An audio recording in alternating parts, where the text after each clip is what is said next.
As you may have heard by now, Bella Thorne recently got sucked into Scott Disick's self-destructive downward spiral, and she didn't particularly enjoy the ride.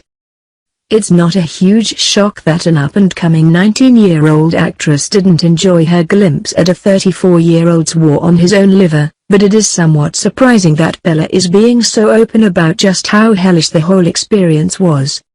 Bella traveled to Cannes with Scott during the city's famous film festival last month, and while they don't seem to have made it to the theater, the Lord did treat his guest to a live reenactment of Leaving Las Vegas.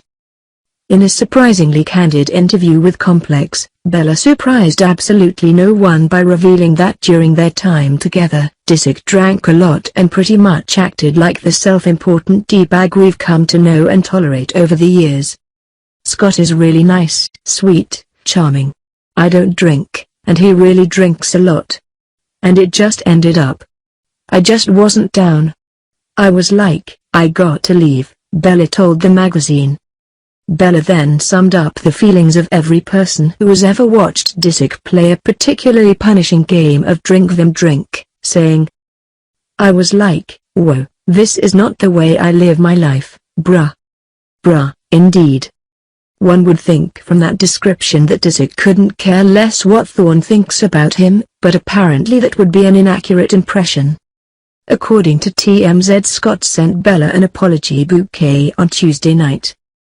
We know it's his way of seeking forgiveness because he sent Kourtney Kardashian the exact same bouquet one of the many times he was in the doghouse with her. So it seems Scott wants Bella back in his life, which is awkward for a bunch of reasons. For starters, Scott's can bender was part of an attempt to win back Kourtney.